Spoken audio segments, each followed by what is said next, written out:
Chapter 23, Samuel and Saul, the Pursuer and the Pursued.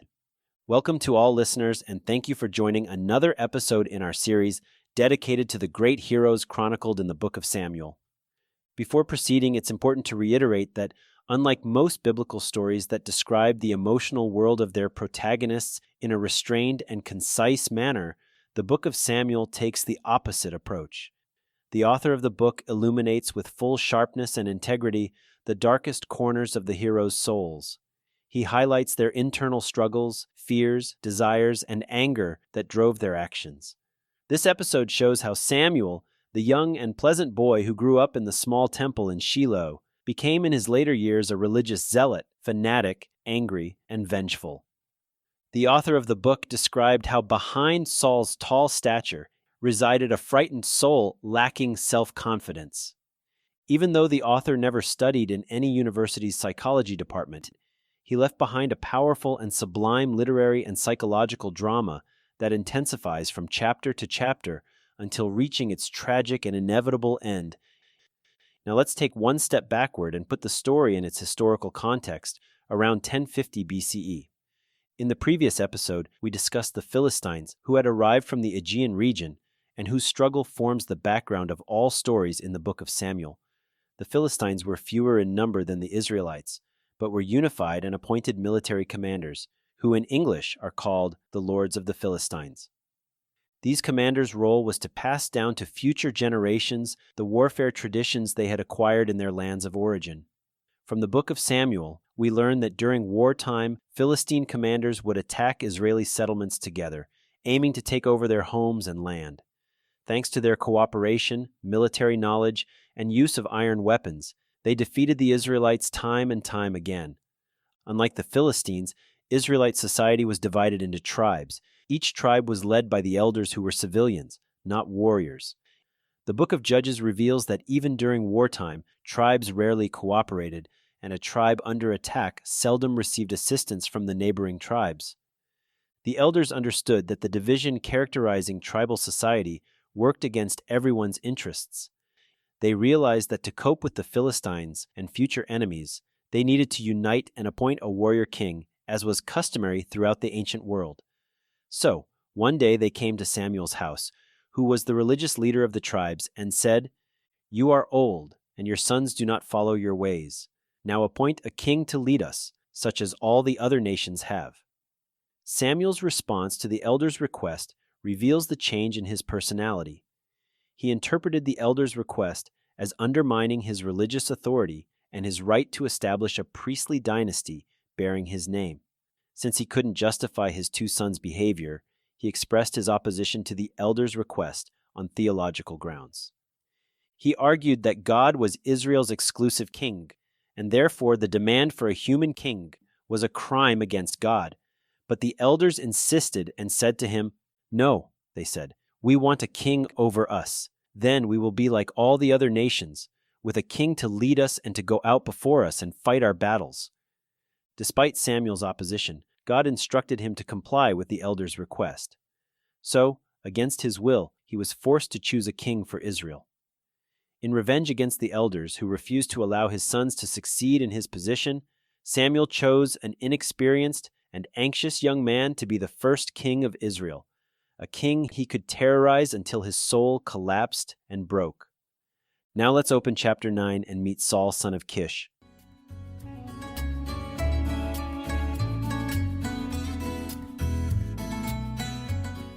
Saul, son of Kish, was from the tribe of Benjamin, located slightly north of today's Jerusalem, and chapter 9 describes him in these words. Kish had a son named Saul, as handsome a young man as could be found anywhere in Israel, and he was a head taller than anyone else. On the day our story took place, Kish's donkeys were lost, so he sent his son accompanied by one of his workers to search and return them home. It's important to note that donkeys played a crucial role in the ancient economy, hence their frequent mention in the Bible. Farmers harnessed donkeys to plows to till the fields. Donkeys were used for riding and carried heavy loads. Since the loss of donkeys caused Kish significant economic damage, he sent Saul, accompanied by one of his workers, to search for and bring them home. In their search, The two passed through villages belonging to the tribe of Benjamin, but the donkeys were not found. After 3 days, Saul gave up the search and said, "Come, let's go back, or my father will stop thinking about the donkeys and start worrying about us." From the workers' response, it can be understood that he was older and more experienced than Saul. "Look," he said, "in this town there is a man of God. He is highly respected, and everything he says comes true. Let's go there now. Perhaps he will tell us what way to take." The respected man of God to whom the worker referred was Samuel, who had arrived that day at the town where the two were now heading.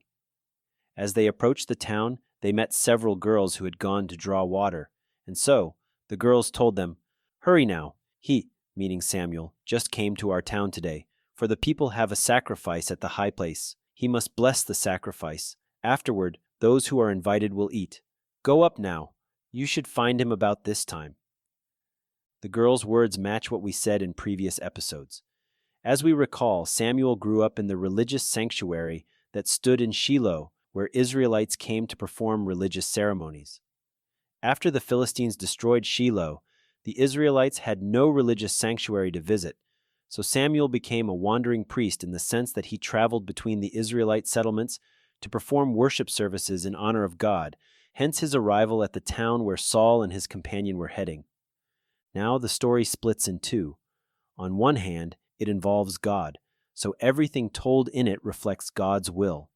On the other hand, the meeting between the elderly Samuel and the young Saul creates an emotional whirlwind that will grow stronger and reach its climax on the day when Samuel's dead spirit rises from his grave and confronts the frightened Saul, bringing him down to earth. We'll tell you more about this in one of the upcoming episodes. Chapter 9 tells that the previous day, God revealed to Samuel that the man he had chosen as king would come to the village. Quote, "Now the day before Saul came, the Lord had revealed this to Samuel. About this time tomorrow I will send you a man from the land of Benjamin. Anoint him ruler over my people Israel. He will deliver them from the hand of the Philistines." With this divine assurance, Samuel approached Saul and invited him to join the festive meal following the sacrifice, even revealing to him that the donkeys Saul had been searching for over the past 3 days had been found. Then, in a surprising twist, Samuel stated, "And to whom is all the desire of Israel turned, if not to you and your whole family line?" These unexpected words left Saul stunned, as they would have astonished anyone in his position. However, rather than seeking clarification, Saul responded defensively, which is characteristic of a man overwhelmed by fear and uncertainty, feeling the need to apologize for his perceived inadequacies compared to others. Quote, "But am I not a Benjamite from the smallest tribe of Israel, and is not my clan the least of all the clans of the tribe of Benjamin? Why do you say such a thing to me?"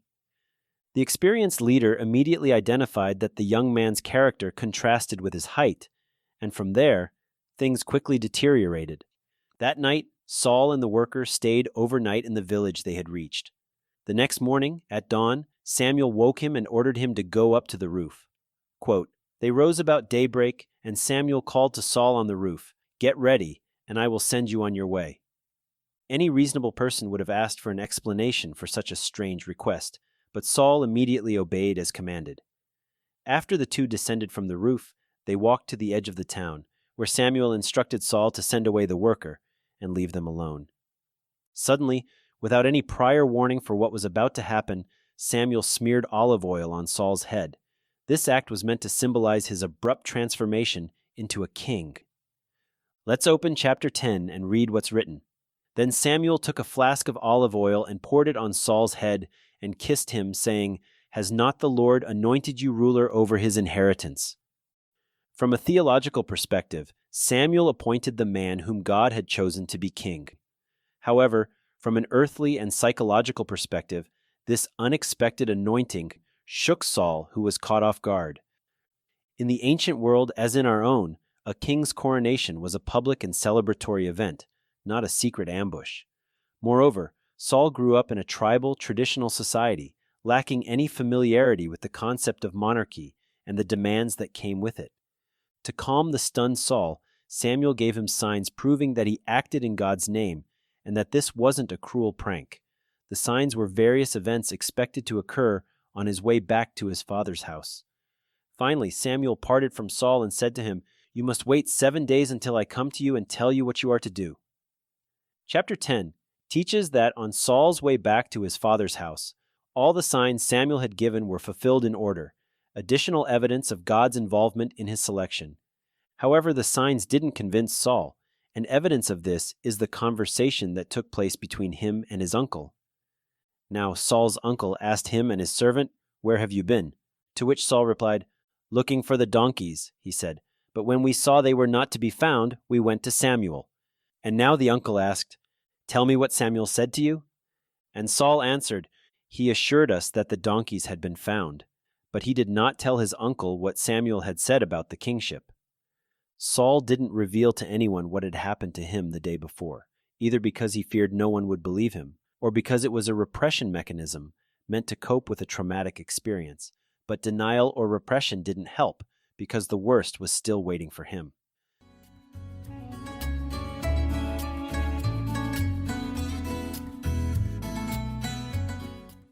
Samuel had to prove that he intended to fulfill the divine command to establish a king for Israel. Since he couldn't reveal that the intended king was not a warrior king as the elders had requested, but rather a young man with no military experience, he conducted a public lottery, like a bingo game, where whoever won the winning number would be king. Samuel thus gathered the Israelites to a place called Mizpah, located slightly north of today's Jerusalem, which after Shiloh's destruction had become a meeting place for important events. Yet, before the fateful lottery, Samuel poured out his anger over being forced to establish a king, an action he saw as a crime against God. And so, in brief, chapter 10 states, Samuel summoned the people of Israel to the Lord at Mizpah and said to them, "You have now rejected your God, who saves you out of all your disasters and calamities, and you have said, 'No, appoint a king over us.'" After Samuel finished rebuking the crowd, he conducted the lottery, which was nothing less than an act of public humiliation. Let's read briefly a few sentences from Samuel's words. "So now present yourselves before the Lord by your tribes and clans." When Samuel had all Israel come forward by tribes, the tribe of Benjamin was taken by lot. Then he brought forward the tribe of Benjamin. Finally, Saul, son of Kish, was taken. Saul, who well understood what awaited him, fled for his life and found refuge nearby. Let's continue reading. But when they looked for him, he was not to be found. So they inquired further of the Lord, "Has the man come here yet?" And the Lord said, "Yes, he has hidden himself among the supplies." They ran and brought him out, and as he stood among the people, he was a head taller than any of the others. Samuel said to all the people, "Do you see the man the Lord has chosen? There is no one like him among all the people." After the humiliating and embarrassing lottery over, Saul returned home to his fieldwork and tried to forget everything that had happened to him in recent days. But the monarchy pursued him, and he was forced to undergo a third coronation ceremony. The third coronation ceremony was held in summer, at the end of the wheat harvest. As expected, Samuel didn't miss this opportunity to express once again his insult and anger. Let's read a few verses from chapter 12. Samuel said to all Israel, "I have listened to everything you said to me, and have set a king over you. Now you have a king as your leader."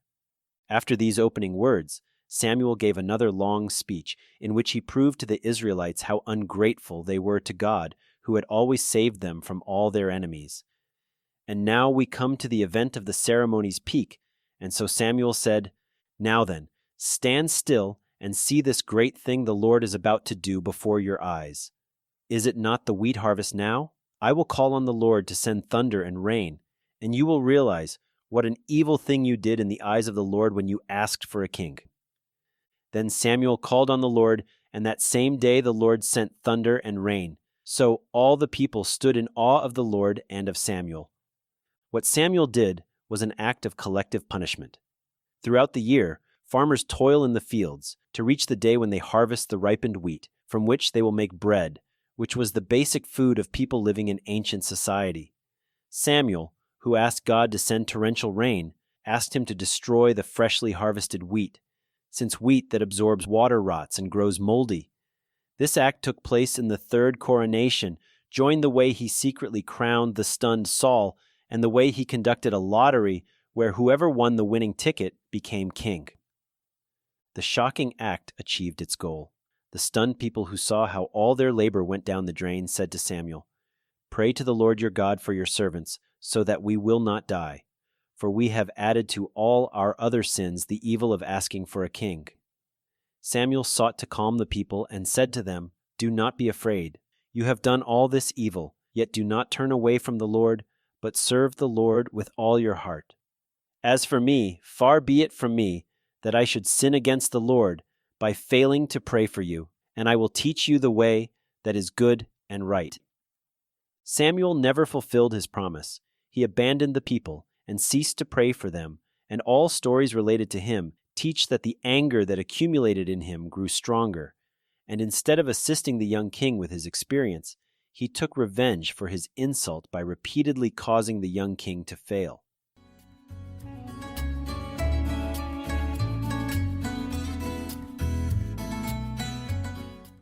Let's briefly summarize what we said in this episode. Since God chose Saul as king over Israel, even thousands of years later, we accept this appointment without deeply examining Saul's personality and suitability for the role he was destined to fill. Equally, we do not suspect that a hidden and dark motive could stand behind the actions of the prophet and the man of God. But since our podcast doesn't deal with theological issues, we examine the actions of biblical heroes in the context of real life.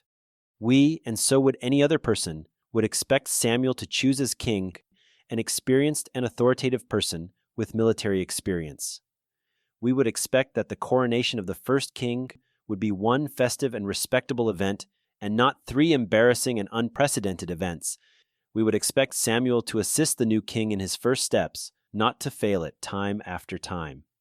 No doubt had Saul not met Samuel, he would have remained a simple and balanced farmer, living quietly on his land, but unfortunately for him, that's not what happened. From every aspect, Saul's meeting with Samuel was traumatic, and this trauma would grow stronger and accompany him throughout his entire reign. The following stories demonstrate how, gradually, the fear of Samuel took control over Saul and turned him into a persecuted and suspicious man who struggled to fulfill his role. Finally, let us reiterate what we always say.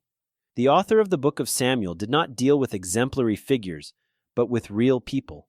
Although he never studied psychology at any university, he brilliantly and fascinatingly characterized the psychological traits of the heroes he spoke about, and thanks to that, he left forever a brilliant and dramatic book. Before we part, we'll tell you what we are going to talk about in the next episode, but first, we're asking for your support, Dr. Ravid, the content creator of this unique podcast, by visiting our website and donating through our Patreon, or buying her a cup of coffee. Those interested in purchasing Dr. Ravid's book, Daily Life in Biblical Times, can do so through our podcast's website. The book examines the actions of biblical heroes, considering the social and legal norms that existed in their time, and obligated them to act as they did. Dr. Ravid's book contains translations of numerous puns and wordplays that offer additional insights into the stories, which are lost in the English translation. We would like to thank two dear friends of our podcast, to the graphic designer Omer Binder for taking on the design of our beautiful website, and to musician Nirsa Yag, who wrote, composed, and plays the musical note that accompanies our podcast. The next episode will focus on the complex relationship between Saul and Samuel and the psychological processes that drove the actions of these two heroes. We will see how Samuel's rage towards Saul, who represented the monarchy he opposed, grew stronger, and we'll see how the terror he imposed on Saul undermined his position as king. That's all for now. Please tell your relatives and friends about our unique podcast. Thank you very much, and see you in the next episode.